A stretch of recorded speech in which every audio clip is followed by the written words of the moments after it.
ഘടയോഗ എന്താണെന്ന് നമുക്കെല്ലാവർക്കും അദ്ദേഹം സാധാരണ പ്രേക്ഷകർ എന്നെ പോലെയുള്ള ഒരുപാട് പേർക്ക് എന്താണ് ഘടയോഗ അല്ലെങ്കിൽ ഘടയോഗി എന്താണെന്ന് ചോദിച്ചാൽ പെട്ടെന്ന് അറിയാൻ പറ്റില്ല. യോഗ എന്താണെന്ന് കേട്ടിട്ടുണ്ട്, പക്ഷേ അദ്ദേഹം ഒരു ഘടയോഗിയാണ്. ഇവിടെ വന്ന് പെർഫോം ചെയ്ത് എന്താണ് ഘടയോഗ എന്ന് നമുക്ക് കാണിച്ചു തന്നു. നമ്മുടെയൊക്കെ കണ്ണുകൾ തള്ളി വന്നു. അതെ, തീർച്ചയായും നമ്മുടെ കണ്ണുകൾ ഒരുപക്ഷെ ഇനിയും തള്ളാൻ പോകുന്നു. അദ്ദേഹത്തിന്റെ പുതിയ ആക്ടിലേക്ക് ഏവരെയും സ്വാഗതം ചെയ്യുന്നു. ഇത് grand magical circus powered by Kandamkulathy Kumkumachandana, the fairness oil and Amrita Bindu. Are you ready?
Normally ഒരു പെർഫോമൻസ് കഴിയുമ്പോൾ അവിടെ നിന്ന് ഇങ്ങനെ എന്തെങ്കിലുമൊക്കെ പറഞ്ഞ് ഓടിച്ചാടിയേ വരാറ്. ഇതെനിക്ക് ഒന്നും പറയാൻ പറ്റില്ല, ശരീരമൊക്കെ ഇങ്ങനെ തളർന്നു പോയി. ഞാൻ ഒന്നാമത് ഞാൻ പകുതി ഞാൻ നോക്കിയില്ല, കാരണം വെച്ചാൽ എനിക്കിത് നോക്കാനുള്ള ഒരു ഗട്ട്സ്.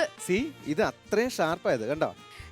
സർ, ഞാനൊരു കാര്യം ചോദിച്ചോട്ടെ. ഇപ്പൊ നോർമലി നമ്മൾ ഈ ഫുഡ് കഴിക്കുമ്പോൾ തന്നെ അറിയാം, ഇപ്പൊ ഫിഷ് കഴിക്കുന്നവർക്കൊക്കെ ആണെങ്കിൽ അറിയാം, എന്തെങ്കിലും ഒന്ന് ഇവിടെ ആയി കഴിഞ്ഞാൽ നമുക്ക് അല്ലേ വളരെ ബുദ്ധിമുട്ടാണ്. മീനിന്റെ ഒരു ചെറിയ മുള്ളു കുടുങ്ങി കഴിഞ്ഞാൽ നമ്മൾ ഭൂലോക പ്രശ്നം ഉണ്ടാക്കും. അപ്പോഴാണ് ഇത്രയും ലെങ്ത് ഉള്ള ഒരു സംഭവം. കലേശയുടെ നമ്മളിപ്പോ മാജിക് കാണുന്നു, പക്ഷെ ഇതൊരു മാജിക്കല് മാളിറക്കാൻ, പക്ഷെ അതിനകത്തൊരു രഹസ്യമുണ്ട്. ഇത് ഒരു എന്താ പറയാ, നമ്മുടെ മനസ്സും I want to come.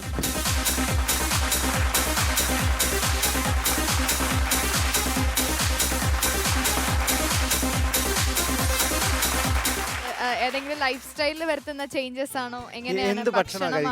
ഇല്ല, എല്ലാ ഭക്ഷണവും ഞാൻ കഴിക്കും. നോൺ വെജും വെജും ഒക്കെ കഴിക്കാറുണ്ട്. നമ്മുടെ ശരീരത്തിന് അതെല്ലാം ആവശ്യമാണ്. പക്ഷേ നമ്മൾ അതിന് ഒരു മിതമായ ഒരു കൺട്രോളിലാണ് അത് കഴിക്കേണ്ടത്.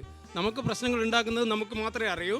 നമ്മൾ കഴിക്കുന്ന ഭക്ഷണത്തിൻ്റെ പ്രശ്നങ്ങൾ നമുക്കത് അത് ഉൾക്കൊണ്ടിട്ട് ശ്രദ്ധിച്ചിട്ട് വേണം അത് കഴിക്കാൻ വേണ്ടി. അതാണ്. പാർവതി, ഒന്നും പറയാനില്ല സാർ, അത്ഭുതം തോന്നുന്നുണ്ട്. ആ ഒരു പ്രാക്ടീസിൻ്റെ ഒരു റിസൾട്ടാണ് ശരിക്കും കാണുന്നത്. ആ ഒരു ഡെഡിക്കേഷൻ, ആ ഒരു ആത്മാർത്ഥതയും ആ ഒരു കലയോട് അല്ലെങ്കിൽ ആ ഒരു യോഗ എത്ര കാലം പ്രാക്ടീസ് ചെയ്ത് അതിനുവേണ്ടി ശ്രമിക്കലും അതിനുവേണ്ടി ജീവിതം ശരിക്കും ഒഴിഞ്ഞു വെച്ചിട്ടുണ്ടല്ലേ. അല്ല, പുള്ളിയുടെ ആസ്മ മാറി.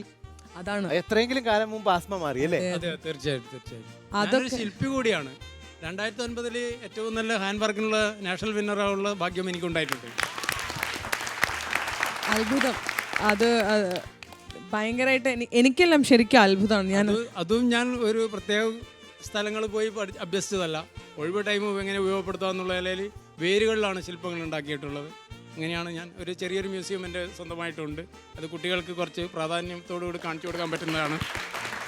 തീർച്ചയായിട്ടും സാറ് ഇങ്ങനെ റെക്കോർഡുകളൊക്കെ നേടുമ്പോൾ ശരിക്കും ഇവിടെ നിന്നാണ് എന്ന് പറയും നമുക്കും അതിൻ്റെ ഒരു ഭാഗമാകാൻ കഴിയുക എന്ന് പറയുന്ന വലിയ കാര്യമാണ്. ഇങ്ങനൊരു ആളെ കാണാൻ സാധിച്ചതിലും വലിയ സന്തോഷം സാർ. Thank you. കണ്ടുകൊണ്ടിരിക്കുന്ന കുട്ടികളും ആരും വലിയവരായാലും ഒരിക്കലും ഇത് വീട്ടിൽ നിങ്ങൾ ട്രൈ ചെയ്യരുത്. ആസ്മയുണ്ടെന്ന് പറഞ്ഞിട്ട് അതെ, ഒരിക്കലും കുട്ടികൾ ആരും ട്രൈ ചെയ്യരുത്. കാരണം ഇദ്ദേഹം ഒരുപാട് വർഷത്തെ പ്രയത്നവും യോഗയൊക്കെ കൊണ്ട് അങ്ങനെ സിദ്ധിച്ച ഒരു കഴിവാണ്. അപ്പോൾ ദയവേത് കുട്ടികൾ ആരും ഇത് വീട്ടിൽ ട്രൈ ചെയ്യരുത്. അപ്പോൾ സാർ വീണ്ടും വരിക. ഒരുപാട് നന്ദി.